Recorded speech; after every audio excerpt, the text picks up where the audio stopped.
Okay, so from here, let's incorporate a couple of animal flow movements.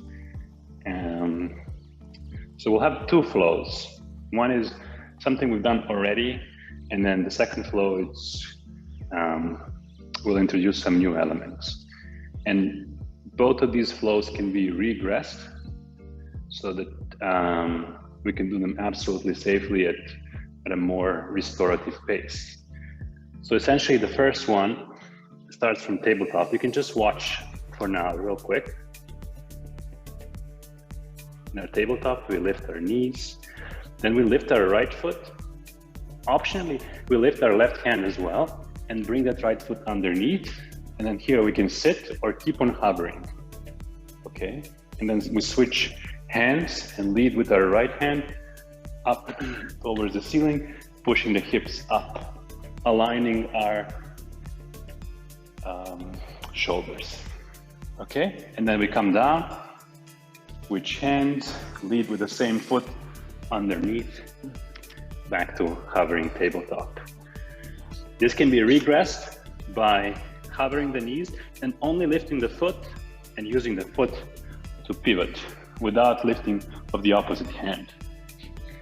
Okay, so this is the first one. We'll do 3 times each side, and then we'll go into our second flow. Okay, so very simply, come to your tabletop, hover, lead with the right foot, come into reverse tabletop, and then right hand goes up towards the ceiling, bring your tabletop up.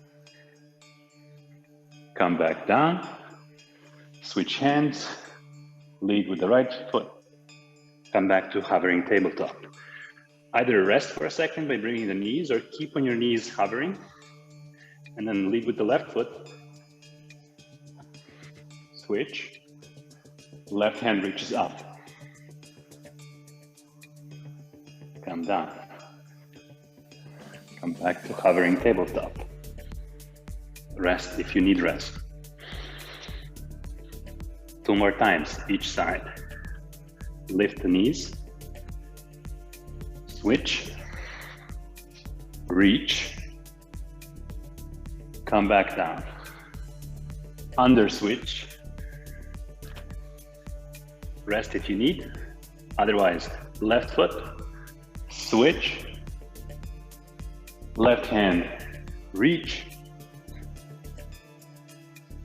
come back down, under switch, and relax. One last time, let's do it. Let's do these transitions with as much intention and perfection as possible. So this is our best flow so far. Lift the knees, right foot, switch, left hand, reach, come back down, right foot underneath, reset, left foot, switch, left hand, reach, back down, left foot under switch, and release down. If you want, sit back in your child's pose.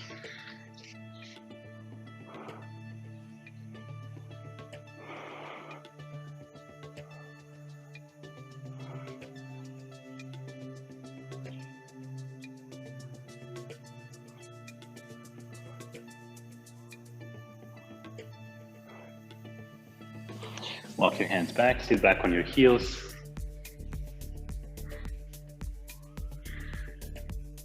How was that? Real quick checking. Good, all good. Capoeira. Yeah, and I couldn't see if you're showing thumbs up or thumbs down. Aha, thumb neutral. Yes. Okay. Okay. If there's anything challenging in this flow, you know, the option to either completely skip it in your child's pose or down dog, or regress, as I was doing a couple of those modifications. Our next one really starts from child's pose. And here I'll give you straight a regressed version. So in your child's pose, you're going to bring the right foot from child's pose forward outside of that right hand. The left knee stays on the floor. And we look forward. Okay? And then coming back to child's pose. And we'll do the same on the other side. Bring from your child's pose and bring your left foot forward into this more lizard pose, right? And come back.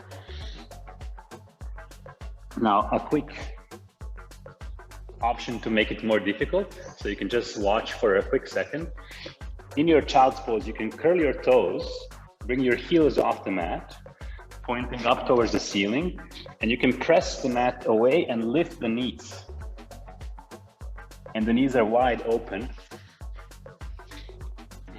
Actually, it will be easier without the mat. The knees are wide open, right? So it's a very potential energy loaded pose from which you can spring and bring the right foot out, right? So the difference here is the knees are hovering the whole time. Okay? Otherwise, the knees touch the mat and there's no knee hover, right? So, pick your poison. They're both active and will continue to build up stamina and energy. And let's begin. Come to your child's pose, loaded or unloaded, and forward with the right foot. Look forward, drop your shoulders down either way.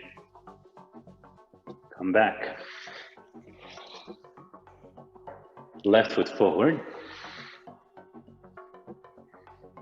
Come back. 2 more times each side. Right foot forward.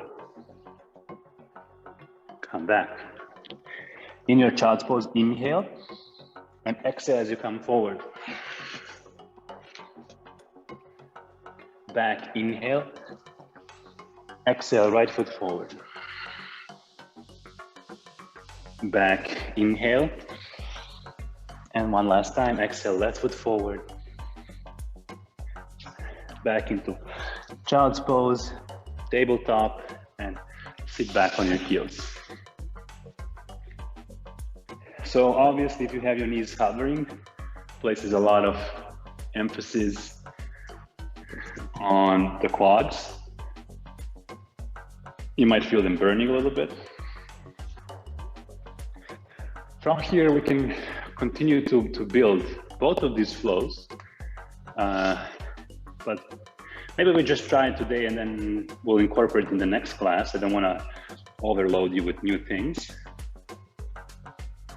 But essentially what we can do here from our child's pose, when we bring the right foot forward, we lift the same hand and then the other hand comes underneath, right?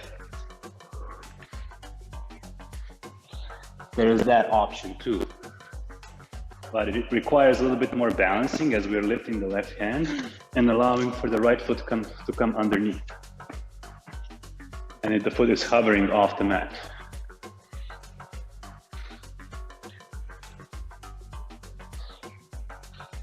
Let's do it one time just to see how it goes. And the regression of this would be to do it with knees down. And then just for bringing that back leg, we can rest on top of the right knee and bring the foot forward and sit down. Okay. Okay. Okay, let's do it together. Come to your child's pose, either version. Right foot forward. Lift the right hand, place it on top of the knee or hover, and then bring your left foot forward. Find your way back into child's pose. Left foot comes forward, left hand lifts, right foot comes forward, And find your way back. And back to tabletop. Sit back on your heels. So the creator of this flow really has put together elements from yoga, from gymnastics, and he called it animal flow. Really awesome way to challenge the body. As you can see, in only 5 or 10 minutes, you already work up the body. It also helps build strength. But one of the most common downfalls is it puts a lot of demands on our wrists. So we need to be careful with warming up. And the second thing is strengthening our wrists as well. And then traditionally, this system does not allow these regressions, you know, so it's very strict. At least I haven't seen it. Maybe some teachers do it. So I like to incorporate these ways of making it a lot more easier and not having to hover our body.